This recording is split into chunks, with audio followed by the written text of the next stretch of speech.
What if everything you knew about the origins of art was wrong? What if the first painters, the first sculptors, the first conscious creators weren't in Europe, but in Africa?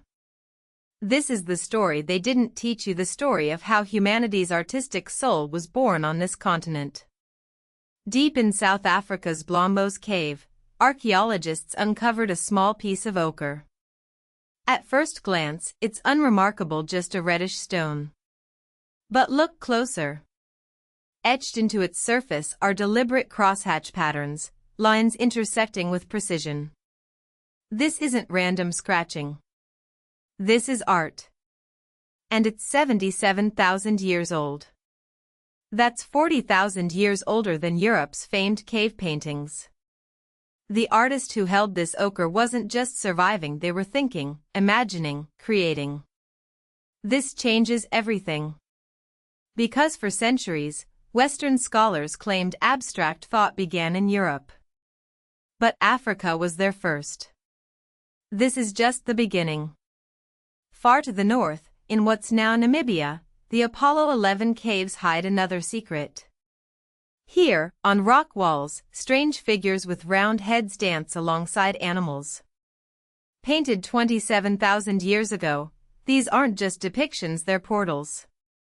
Scholars believe these round-headed beings represent spirits, ancestors, or gods.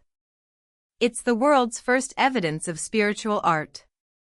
And it's uniquely African. Meanwhile, in Nigeria, the Nok people were breaking all the rules. Around 500 BCE, while Greece was perfecting realistic statues, Nok sculptors chose abstraction.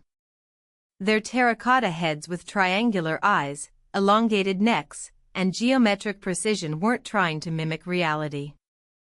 They were inventing a new visual language. Fast forward to the 9th century.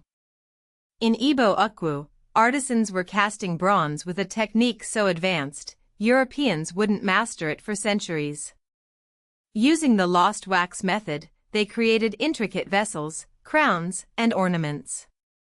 When these were first discovered, colonial archaeologists refused to believe Africans could have made them. But science doesn't lie. The Benin bronzes tell a darker story.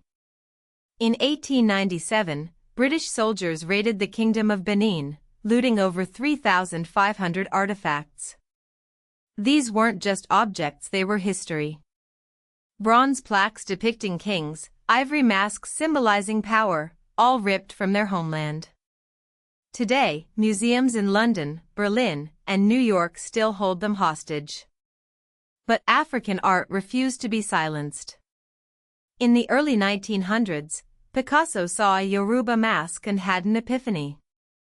The exaggerated features, the bold lines, this was art freed from realism. Cubism was born. Matisse followed, stealing colors and patterns from Goro masks to create Fauvism. Modern art owes its existence to Africa. Now, artists like El Anasui weave metal into tapestries echoing ancient traditions, while Kahind Wiley reclaims royal portraiture.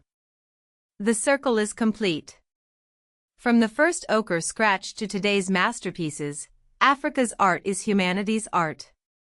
And its story is just being told.